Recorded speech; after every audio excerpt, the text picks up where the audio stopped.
그 남자는 세계 자산 순위 상위 5%에 드는 사람이었습니다. 그런 사람이 어느 날 갑자기 거처를 옮겼습니다. 맨해튼도 아니고 런던도 아니고 두바이도 아닙니다. 미국 동부의 깊은 산기슭. 아무도 모르는 조용한 곳이었습니다. 이상한 건 그 다음이었습니다. 그가 그 자리를 고른 방법이 AI였거든요. 그런데 더 이상한 건 그 AI가 분석한 기준이 최첨단 과학이 아니었다는 겁니다. 600년 전, 조선이라는 나라의 왕실이 남긴 단 하나의 기록이었습니다. 왕이 태어난 날 가장 먼저 한 일. 그건 금도 아니고 축제도 아니었습니다. 아기의 태를 들고 전국에서 가장 좋은 자리를 찾아 떠나는 것. 그것이 조선 왕실의 첫 번째 의식이었습니다. 그 자리를 뭐라고 불렀는지 아십니까? 태실. 오늘 그 비밀을 말씀드리겠습니다. 제임스 하워드. 미국 동부에서 부동산과 자산 관리로 이름을 알린 사람이었습니다. 포브스가 공개하지 않는 리스트. 그 안에 이름이 올라 있는 사람이었지요. 그에게는 없는 게 없었습니다. 맨해튼에 집이 있었고 플로리다에 별장이 있었습니다. 하지만 은퇴 이후 그는 이상하게 잠이 오지 않았다고 합니다. 밤마다 서재에 앉아 동양 철학 서적을 읽었습니다. 노자, 장자, 주역. 그러다 어느 날 풍수질이라는 세계에 빠져들었지요. 좋은 터에 살면 사람의 기운이 달라진다. 처음엔 코웃음을 쳤답니다. 하지만 읽으면 읽을수록 무언가 논리가 있다는 걸 느꼈다고 합니다. 그는 자기가 가장 잘하는 방법을 택했습니다. 데이터. AI 지형 분석 프로그램에 전 세계 유명한 터의 좌표를 입력하기 시작한 겁니다. 중국 자금성, 일본 교토의 오래된 신사터, 이집트 피라미드 주변 지형, 인도 바라나시 겐지스강 유역. AI는 각 지점의 지자기장, 숨의 흐름, 일조량, 바람의 방향, 지형의 고저차를 정밀하게 분석했습니다. 결과는 제각각이었습니다. 어떤 곳은 높은 점수가 나왔고 어떤 곳은 의외로 평범했습니다. 그러던 어느 날이었습니다. 유튜브에서 한국의 역사 다큐멘터리를 보다가 자막 한 줄에 눈이 멈췄습니다. 조선의 왕실은 아기가 태어나면 태를 명당에 묻었다. 태? 아기의 태반을 땅에 묻는다고. 처음엔 이렇게 생각했답니다. 동양의 오래된 미신이겠지.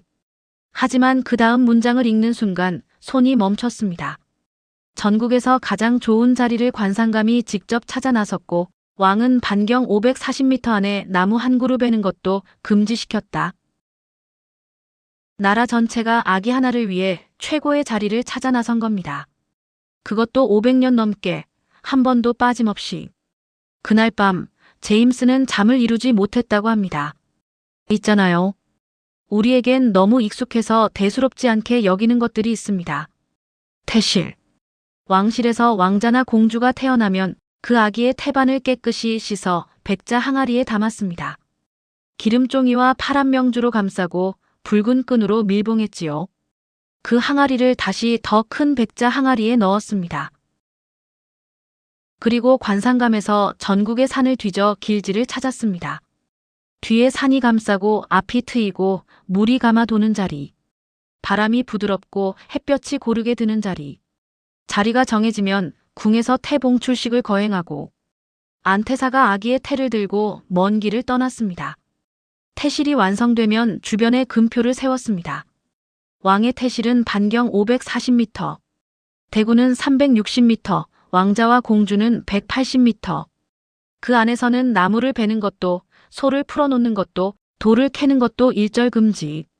어기면 엄벌에 처했습니다. 태실지기와 산지기가 상주했고 고을 수령이 수시로 순행하며 상태를 점검했습니다. 중앙에서는 3년에 한 번씩 관원을 파견해 직접 확인했지요. 이것이 중국에도 없고 일본에도 없는 세계에서 오직 조선에만 있었던 문화였습니다. 제임스는 이 기록을 읽으며 연필을 내려놓았다고 합니다. 그리고 중얼거렸지요. 이 사람들은 아이가 태어난 순간부터 그 아이의 운명을 자연에 새기려 했던 거구나. 제임스는 곧바로 작업에 들어갔습니다. 한국의 태실 위치를 하나하나 찾아 좌표를 입력했습니다. 경상북도 성주군 세종대왕자 태실, 충남 예산 명종대왕 태실, 춘천의 화여봉주 태실, 전국에 흩어진 수십 곳의 좌표가 AI에 들어갔습니다. 분석이 시작되었습니다. 5분, 10분. 그런데 결과가 나오는 순간 제임스는 의자에서 일어나지 못했다고 합니다. AI가 띄운 수치들.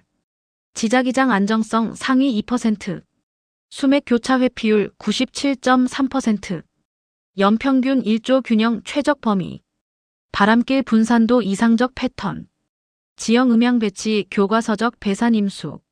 하나의 태실만 그런 게 아니었습니다. 입력한 태실 좌표 거의 전부가 비슷한 수치를 보여주었습니다. 600년 전 위성 사진도 없었습니다. GPS도 없었습니다. 지자기 측정 장비는 꿈도 못 꾸던 시대였습니다. 그런데 그 시대의 사람들이 고른 자리가 21세기 AI 분석과 거의 일치한다. 제임스는 모니터 앞에 한참을 앉아 있었다고 합니다. 그리고 딱 한 문장을 메모했습니다. They didn't guess. They knew. 그들은 추측한 게 아니다. 알고 있었다. 특히 그의 시선을 사로잡은 곳이 있었습니다. 경상북도 성주군 월악면. 세종대왕의 아들 18명과 맞손자 단종의 태실이 한데 모인 곳. 국내 최대 규모의 태실 유적이었습니다. 풍수지리에서는 이런 지형을 도렬이라 부릅니다. 땅의 기운이 솟아오른 자리라는 뜻이지요. AI 분석 결과 이 태봉은 주변 산세가 마치 어머니가 아이를 품듯 사방에서 감싸 안는 형태였습니다. 북쪽의 높은 산이 찬바람을 막아주고 남쪽은 부드럽게 열려 햇볕과 따뜻한 공기가 드나들었습니다. 양쪽 능선은 팔을 벌린 듯 봉우리를 감쌌고 아래로는 물이 조용히 감아돌며 흘렀습니다. 제임스는 이것을 보며 이렇게 말했답니다. 이건 풍수가 아니야. 이건 그 시대 사람들의 과학이었어. 다만 그들은 그걸 과학이라고 부르지 않았을 뿐이야. 그리고 한 가지 더 그를 놀라게 한 사실이 있었습니다. 세종대왕은 원래 왕의 태실만 조성하던 관례를 왕자들에게까지 확대한 왕이었습니다. 그런데 그 과정에서 백성의 노역이 걱정되어 한 곳에 여러 태실을 모아 조성한 것도 세종이었습니다.